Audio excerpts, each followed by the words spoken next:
Sound check.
Hey, good evening, everybody.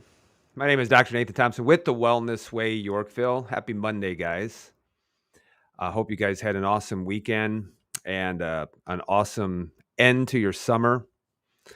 Today, I'm going to be going over something really interesting, and I'm going to be talking about some trending health topics, about the dangers of Benadryl. I'll explain to you why. I'll also go over with you Ozempic face, processed food, and lung cancer. A lot of times people see these come through the news. I keep an eye on all of these things, but sometimes people will ask me questions in regards to that. So let's help clear the air in regards to some of these trending health topics. I'll go over it in quite a bit of detail. I was scheduling this to our YouTube channel, and I was looking at that, and I was like, man, I've gone live every Monday for about probably 4 or 5 years consecutively, and have just been very consistent as far as doing live videos and things like that. So if you watch them, thank you very much. I know that we have a lot of longtime watchers, longtime listeners, maybe a lot of longtime lurkers as well. But that's okay. And if you are watching right now, hey, please do me a favor, say hello. Let me know where you're watching from as well. I love to see, that people are involved and people are watching. So if you are, please make sure that you do that. Right now we're broadcasting live on YouTube at Dr. Nathan Thompson, on Facebook at The Wellness Way Yorkville, on Facebook at Dr. Nathan Thompson, and also to the awesome Rumble platform, which is becoming my favorite, although I can't see comments or anything like that come across the feed on this software platform that I use to broadcast from. So it's really, really cool to be able to see that. And you know what? What's really cool is when you are consistent, when you have a message that makes sense, when you have a message that goes against the narrative, and you do it consistently.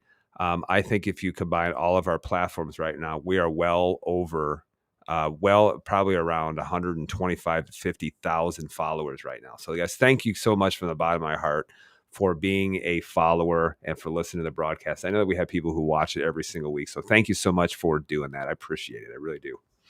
So let's go over some trending health topics about Benadryl, Ozempic face, processed food, and lung cancer. All right. Now, before we do that, I always love to go over wins for the week.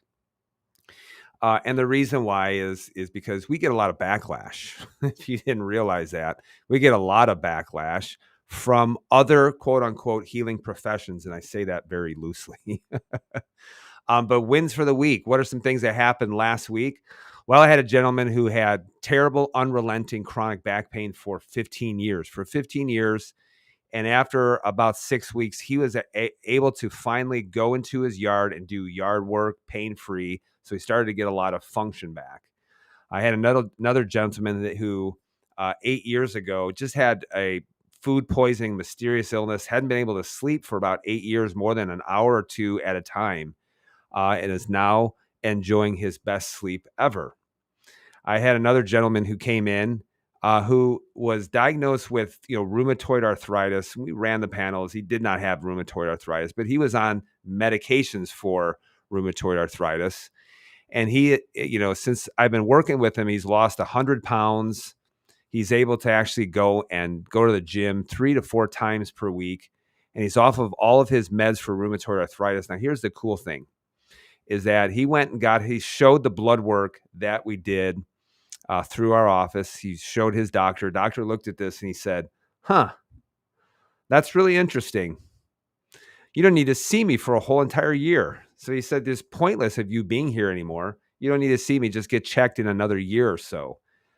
And I'm sorry that I'm going to say this, a little pissed off if I was the patient, because, if doctors know so much about health, so much about healing and whatnot, then why didn't this doctor take the time in order to move him in the right direction versus just let him suffer for years and years and years? But he's happy that he was able to make a change, and it wasn't too late, because for some people, sometimes it is a little bit too late. So wins for the week. They're all about clinical results. And the thing that I want most is for people to get better. And in fact, I want people to get better, know how to take care of themselves, and not need my help in the same fashion ever again. And if you are someone who needs help, you need to look at things from a different perspective and a different approach.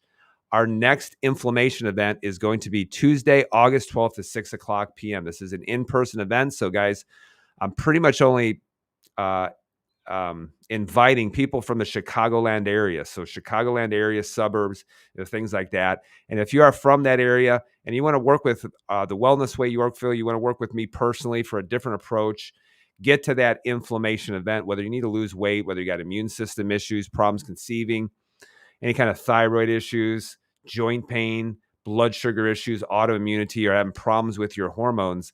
All of that is tied into inflammation. So I'll show you really the first steps that you need to do in order to start having victory over that.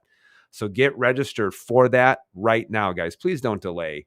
The more that you delay, the more that you are putting off the inevitable and the sicker that you become. So go get registered for that. I do think we might have a couple of spots available for that. I don't check registration. My staff does. So all you have to do is just go to all of our Linktree profile. You'll see that in the description of most videos that we do. You also see it on the top of our social page. Click on that link. That will pop this up, and then you'll be able to see this right here, the inflammation event. So if you just click on that, that'll take you to Eventbrite. You can register in about 60 seconds for the inflammation event. And if you come there, we also have a gift for you at the end. So make sure that you get that you come to the inflammation event. That's going to be tomorrow at 6 o'clock p.m. If you miss that, you're going to have to wait another 3 weeks or so until we get back around to doing another inflammation event. Okay. Now, when I go over all these clinical results, that take place, and I get this probably 3 to 4 times per day, in which someone leaves some kind of snarky comment thinking that they get the best of me. But here's usually what they say. They don't argue the validity of what I say. They can't. Instead, what they argue is they'll just say this: well, you're just a chiropractor, or you're not an MD, or you're just a fake doctor, even though what I say can be very, very true. That's like me going out and saying, "Hey, everyone, the sky is blue," and someone saying, "Well, you're not a meteorologist." So I get these things all the time. And you know what? I take it with a grain of salt because I don't respond to them. But my response to that, in the back of my head, but I'll tell you what my response is right now, is this: you know what? You're absolutely right. You're absolutely right. I'm not an MD. I'm not a quote unquote real doctor, or whatever you want to call it. And I don't want to be. I don't want to be a real doctor because I see their approach every single day. I see people who come into my office in which their approach has failed and they're looking for something different. Trust me, people aren't coming to me because they're looking for a wellness way doctor, a doctor of chiropractic. They're coming to me because everything that they have done has failed. And I think some of the reason why doctors are just, MDs are just so up in arms has to do with the fact that they're frustrated that what they're doing is not working for a lot of people. So when they say that, I'm like, you're absolutely right. But let me ask you another question. How's that perspective working for you? How is that perspective working for you? Because last time I checked, a quarter of all Americans, including men, women, and children, report having used 3 or more prescriptions in the past month. So, the biggest thing that I could say is how's that working for you? Probably not that good. And so that's why I also will say this, because there's this drive to say, oh, we need more healthcare. We need more healthcare. We need universal healthcare coverage. You know what I say? No, we don't. We don't need more quote unquote healthcare. We don't need more access to a perspective that's not working. What we need is we need more health. And it starts with the right perspective. So that's why when people say we need more healthcare, we need more healthcare, I'm like, no, we don't. We don't need more access to a bad idea. What we need is we actually just need more health. We need more health coming from the right perspective. Now, on that topic, I will actually say this because I'm going to show you a really interesting story that'll probably make your jaw drop here in just a second. So stay tuned and make sure you watch this all the way to the end because this story is very sad. It's very sad, but it also will give you some insight as far as when people have new ideas, some of the things that they have to go through. So um, Arthur Schopenhauer said this, and I love this quote. He says, all truth passes through 3 stages. First, it is ridiculed. Second, it is violently opposed. And third, it is accepted as being self-evident. Now, here's what I probably would add to that is that truth really passes through 4 stages. First, it's ignored. Second, it's ridiculed. Third, it's violently opposed. And fourth, it's finally accepted as being self-evident. And I have seen this happen. If you look at the history of the chiropractic profession, man, I tell you what, other healing professions literally would throw chiropractors in jail for practicing and helping people get better. And in fact, one of the reasons why my profession is still around is because they've stood in the gap and provided a solution where other healing professions didn't provide any kind of solution. Although, first it was ignored and then it was ridiculed and then it was violently opposed, so much so that practicing chiropractors, even up to 75 years ago, willingly went to jail because of their profession, because of what they are doing, if you can imagine that. Now, where are we in today's society? Where are we? Here's where I think we are. We're still in the ridicule stage. We're still in the ridicule stage, awaiting a lot of violent opposition. All right. So I think, in fact, when you see, when you go onto social media, like certain platforms like TikTok, what like that, it can become extremely. I mean, it's almost like all right, I'm going to give you my opinion on TikTok. I think TikTok is the trailer park of all health platforms. So sorry if you love it. That's just my opinion when you look at everything. So, but you're going to see if you go on social media, a lot of ridicule. And I think that's just one of the first stages that takes place. But you get a lot of ridicule from medical doctors too. And, I'm like, well, this is where we're at. But I understand that all truth has to go through that. And so when you understand this story, I think it will help you make a little bit more sense of it. Okay. So I want to go over with you real quick an awesome story of an Hungarian physician known as Ignaz Semmelweis. And he was known as the savior of mothers. Okay. So this Hungarian physician, this was well over 200 years ago, made an astute observation within the hospital system. And he said this, he observed that doctors delivering babies had 3 times the mortality than midwives due to infection. And really, what I mean by that, because I didn't put this very clearly, is that you know mothers who gave birth had 3 times the infection and mortality um, during the birthing process than when midwives were performing the delivery. So he made the observation, and in fact, it was so bad and it was so apparent that mothers would specifically request that a physician would not deliver the baby, that it would be delivered by a midwife, only because they knew that for some reason they would have a lot less infection and their chances of dying during childbirth would go way down. So he made this observation and he said, well, what's the difference between the midwife and what's the difference between the doctor? And one of the things, the main difference that he found was the midwife was actually washing their hands prior to delivery versus the physician was working on cadavers and then coming straight in, sticking their hands up a vagina with all kinds of dead tissue and all kinds of bacteria and things like that. So his solution is he said this, after doing, observation, that I think that everyone should be washing their hands prior to sticking your hands up a woman's vagina to deliver a baby. Now, this was prior to, the germ theory, which do I believe that germs can make you sick? Sure. But it's also your resistance to illness and resistance to disease that can also make you sick. However, I think that if you're going to stick your hands up a woman's vagina, you probably should wash your hands, especially if you are working on cadaveric tissue. So he said a very simple solution, which would not have cost doctors, a bunch of money. They wouldn't have had to go back to school and relearn how to wash their hands. It's a very, very simple solution. But he was met with ridicule and violent opposition. So just remember truth. So, the doctors of the time actually said this, show me your peer-reviewed research. Or they said bloodletting works because remember this, when someone had an infection, one of the prevailing thoughts was it was due to bad blood and you just had to, just basically just drain their bodies of blood. Or they said, this is what we've always done and the science is settled.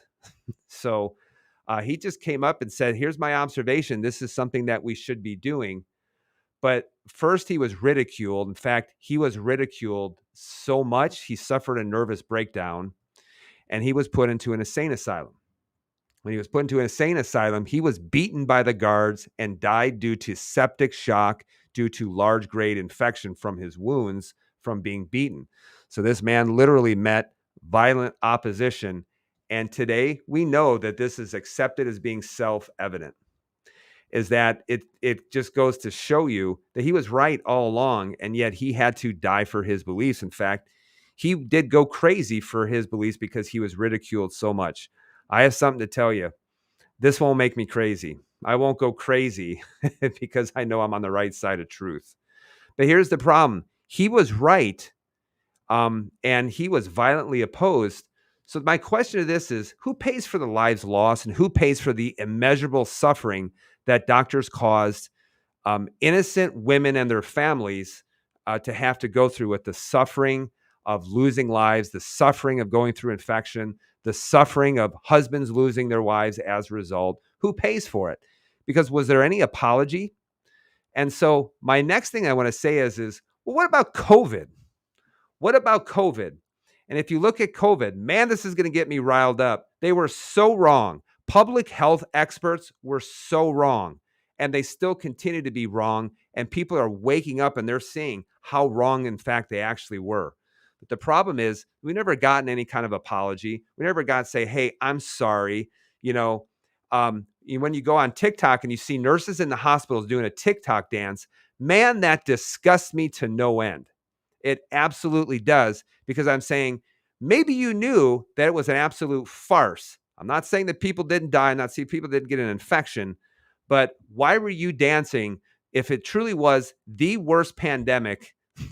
Millions of lives were lost and you were dancing through the process. Come on, give me a break, guys. So we're still waiting for the apology, because everything that I went over, and you go back and you watch 4 years of videos, everything that I went over, I was right. I was right about it because I'm coming from the right perspective. And if you look at the perspective, the wellness way approach, this right here is a universal, this is a true idea. However, It's just an idea that not a lot of people are ready for or willing to accept. It's the same thing with washing your hands because doctors weren't ready for it. They weren't ready to accept that. And in fact, over the idea of just sanitation and hand washing basically ended up killing a man. So the wellness way approach says this: the body's a self-healing organism and it needs no interference. Okay. This needs no interference.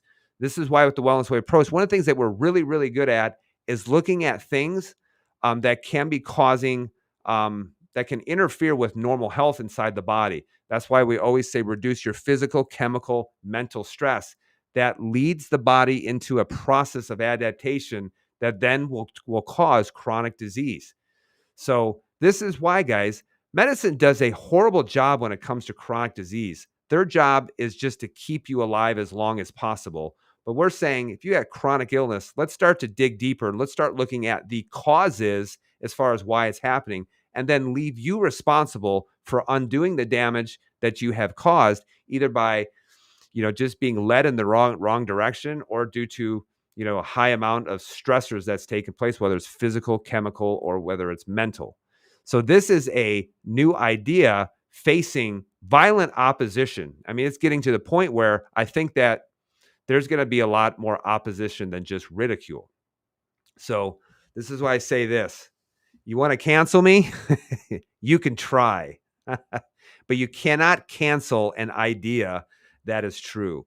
And if you look through years and years and years, you've never been able to cancel an idea that is true. And this just makes me laugh when you look at the, American Eagle genes and them trying to cancel people. The biggest thing that you can do when people try to cancel you is you just stand your ground. You just tell them to shut up. That's the best thing that you can do. But you cannot cancel an idea that is true. And that's why when you even look at Christianity, you look at the Roman Empire, man, they try to cancel, Christianity. And the more that they made people suffer, the more popular it got. But the thing is you cannot cancel an idea that is true. So thank you for attending my TED Talk. Now let's go over trending health topics: the dangers of Benadryl, Ozempic face, processed food, and lung cancer. These are some things that people are worried about, they're concerned about, and they're actually looking on Google for some of these things. First one I want to go over is Benadryl, okay? Benadryl, which is an antihistamine, and you would take that for, having some kind of allergic response to things, whether it's coming from seasonal allergies or on the skin or whatnot. And so, but you have to understand Benadryl because, we thought that this was just some kind of innocuous medication. Then we're realizing, man, do this long term, and this can cause some issues as well. So if you look on here, the risk of diphenhydramine, the risk of diphenhydramine, here's what they say. Drugs like diphenhydramine don't just block the allergy-related receptors. So what they're actually doing is there's a histamine response coming from the immune system, and then the tissue receptors are actually just blocking the uptake of histamine into those tissues for that kind of response. So drugs like diphenhydramine don't just block the allergy-related receptors; they can also affect other parts of the brain. Diphenhydramine or Benadryl often causes sedation, cognitive impairment, and in some cases, dangerous cardiac events. Now, the review, this comes from, I think, last January, also highlighted a possible link between long-term diphenhydramine use and dementia. Holy cow. Guys, you wonder why there's just so much dementia that's going on. And I believe it's multifactorial, but look at the number of people, who suffer with allergies or having allergy response who just, take this drug like it's just candy. Okay. Now, if you go to Harvard Health Publishing or Harvard Medical School, here's what they say about Benadryl. Anticholinergic drugs block the action of acetylcholine, which is a neurotransmitter. Benadryl actually does this. In the brain, acetylcholine is involved in learning and memory. Anticholinergic drugs include some antihistamines like Benadryl, tricyclic antidepressants, makes you wonder, and medications to control overactive bladder and drugs to relieve the symptoms of Parkinson's disease. Okay. So it can involve having issues with learning and memory. The answer is yes. They've been looking at this for a long time. But you know what else also is basically blocks the production of acetylcholine in the brain? Proton pump inhibitors, otherwise known as uh, acid reflux medications. And people, I had someone on social media be like, "Oh, I've been taking it for 20 years." And I'm like, "Well, I wonder what this gentleman's future actually is going to be being on that for that long." And this is why they have put warning signs on proton pump inhibitors as far as long-term use leading to dementia, and also long-term use causing a lot of stomach infection, long-term use to causing some issues with osteoporosis, just because it interferes with the absorption of calcium because you need a high amount of stomach acid, and proton pump inhibitors are decreasing the amount of stomach acid within the stomach. So a lot of issues involved there. So Dr. Nate, what do I do if I have allergies and reflux? Allergies and reflux. I'm someone who suffered with growing up terrible, terrible allergies. I grew up on Benadryl. I have not taken Benadryl in probably 25 years. So, what do I need to do? I know that you're trying to look for a protocol. There is no protocol, guys. But one of the things that you really need to do is work with a Wellness Way doctor. If you're from the Chicagoland area, please get registered for the inflammation event. But this is, because people are looking for some kind of special herb or special supplement or something like that. Here's what I would say. Start building your health and stop treating. Doctors always talk about waiting for illness, sickness, and disease, and they want to treat it with some kind of drug. But maybe instead, what you should start doing is start working on building your health, start reducing chemical, physical, and mental stressors. That's the whole idea of chiropractic is the body's designed to be well. And if it can't, then there's an overabundance of chemical, physical, mental stressors so much that the body is unable to adapt and goes to a disease process. So I just went over Benadryl, and the risk of dementia and problems with it interfering with learning. Let's go over topic number 2, Ozempic face. Ozempic face. Well, what do you mean about Ozempic face? Okay. Well, I'm going to show you the pictures between the two. It's the same person.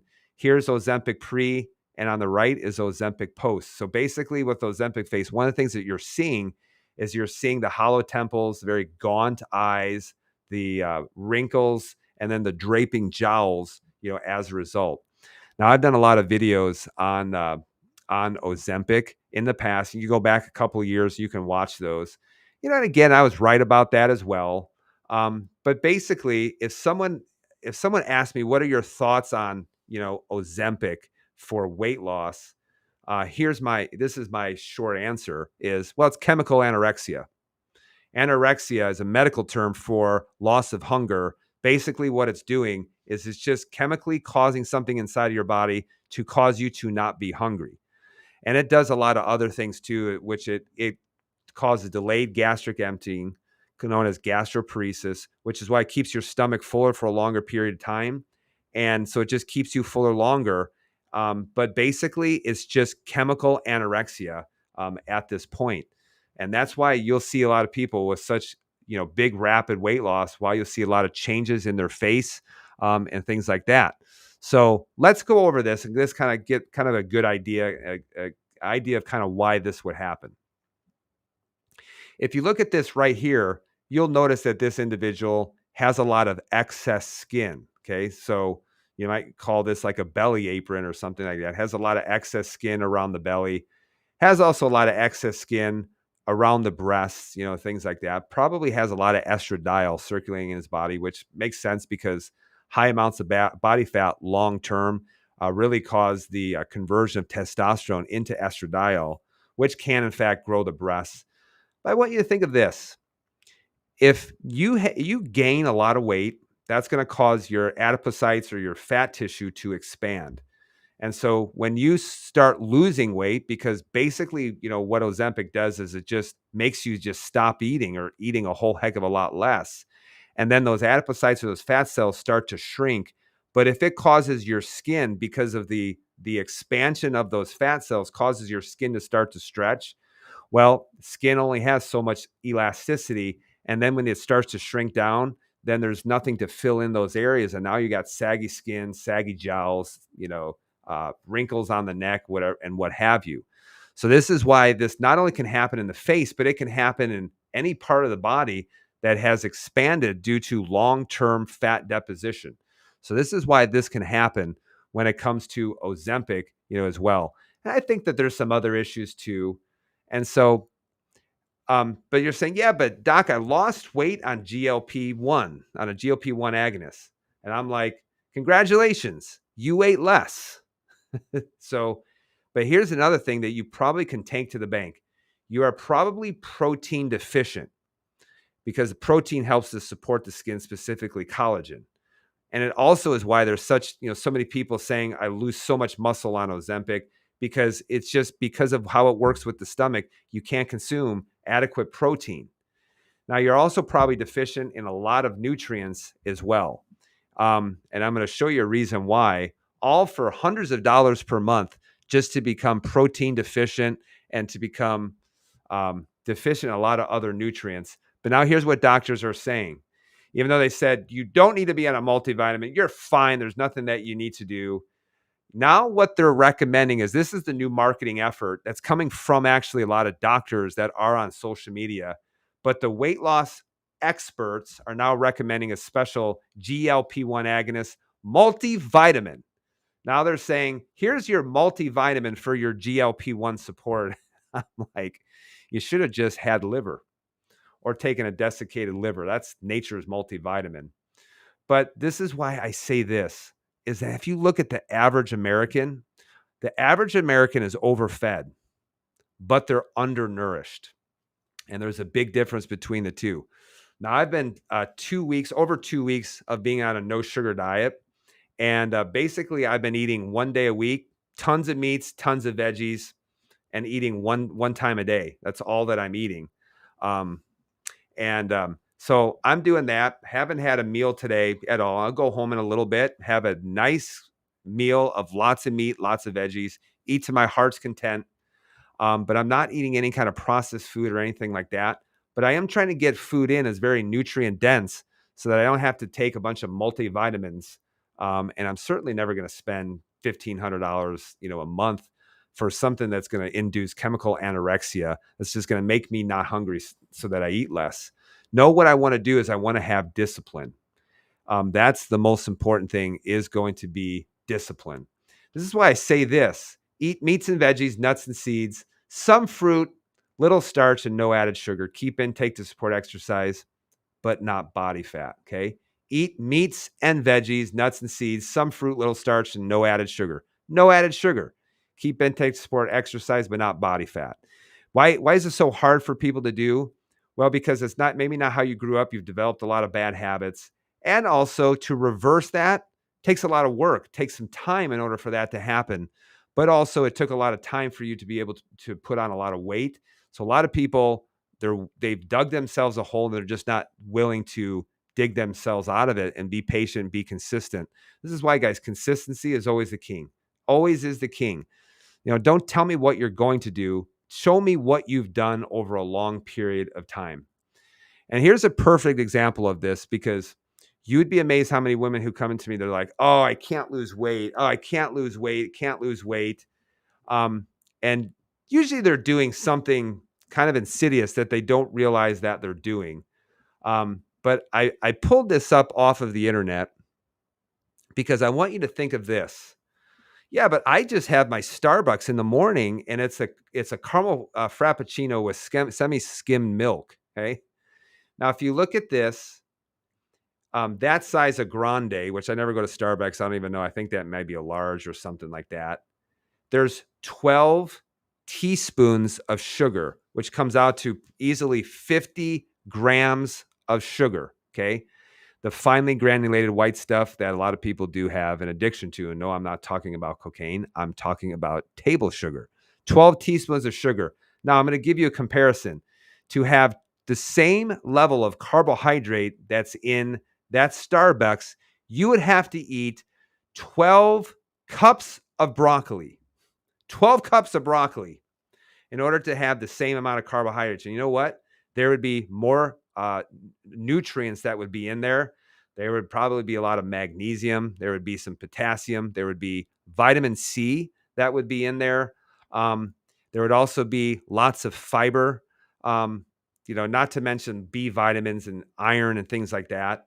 But you would need, in order to get just that thing that you drank in the morning, 12 cups of broccoli. And guess what? If you ate 12 cups of broccoli, you would probably throw up. But you can drink that drink down that costs you probably $11. You can drink that down and not throw up because it's easily digestible. But think of the amount of volume of food that 12 cups of broccoli is. Yet that's the same as one caramel macchiato from Starbucks, and a whole heck of a lot cheaper as well. Processed food and lung cancer. Okay. So I saw this come up and I looked this up, and in Prevention Magazine, they say scientists just found a link between this popular food and lung cancer. So let's look at this a little bit deeper. Okay. From CNN. Yes, it's actually from CNN. I don't look at a lot of CNN type stuff because I think it's kind of garbage media, but even they were talking about this as well. So this came from a study that was published in the Journal of Thorax that involved 102,000 people. So people, they looked at ultra processed foods and lung cancer. Okay. So those in the highest group, so they took the highest group who had 6 servings of ultra processed food a day. And in the lowest group, they had about 2.8 servings of ultra processed food each day, which isn't very hard considering that a lot of our food that we are eating is ultra processed foods. So they followed people around for 12.2 years. And the research discovered that people who ate diets that were high in ultra processed foods had a 41% higher likelihood of being diagnosed with lung cancer than those in the lowest group. Now, do I think ultra processed food is causing lung cancer? No, I don't. The reason why is even these studies, I don't like these studies because really what these studies are is they're studies that require people to look back and to see what they had been eating. So they're recall studies. Not a huge fan of recall studies. And if you looked at some of the other live videos that talked about saturated fat and diabetes and just and intermittent fasting and heart disease, things like that, this was a recall study. So I'm not a fan of a recall study. But generally speaking, one of the things that they found is a higher incidence of cancer, specifically lung cancer, than those who weren't eating any kind of ultra processed food. Okay. And I know what you're thinking, but I don't smoke. I don't smoke. How can that cause lung cancer? Well, have you ever known anybody who got lung cancer that never smoked? Because the reason why people just don't understand it, and why a lot of people in the health profession don't understand it, because they always look at everything as a this for that. Have high blood pressure, take a medication for it. I have this is the supplement that you need, and it's just this for that. And it's not branching out, looking at things from a 3-dimensional approach and looking at it as a Swiss watch type principle. So no, you don't smoke. And that's why some cancers can be directly attributed to just having chronic tissue damage into that area, like smoking. That's why if you look at, esophageal cancer, a lot of it has to do to chronic, reflux.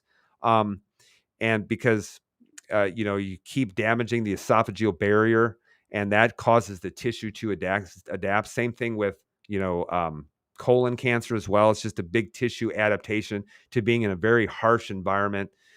Same thing with smoking. So why would there be a larger incidence of lung cancer with ultra processed food? Okay. Just remember this: doctors look at health 2-dimensionally. Everything is this for that, but they never consider the overall immune system function. So here's my thoughts on ultra processed food and lung cancer is this. Okay. As a whole, in the United States, we consume way too many processed carbohydrates. Holy cow. And we chronically carry high average blood sugars, also known as A1C. I just measured my A1C, just got it back. My A1C is at 5.2. Okay. I'm so far away from being type 2 diabetic, it's not even funny. So we carry high average blood sugars, known as our A1C, and we are immunologically exhausted. The reason why is because high blood sugars really can damage the body. Elevated blood sugars for a long period of time can also destroy the immune system. So what we do is we suppress the immune system, which then long term is handcuffing the very system designed to fight cancer, which is the immune system. In fact, anybody who has cancer, there is some deficiency of some kind of immune system cell that is going on. And so, but we are walking around suppressing the immune system long term, which is the very thing that we need to be strong. Our immune system needs to be strong in order to fight cancers every single day.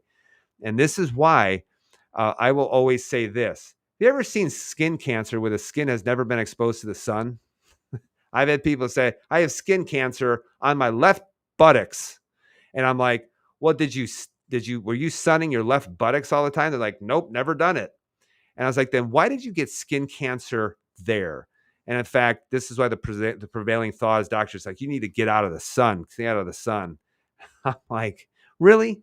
You really think the sun is killing us? There's a difference between getting sun and burning.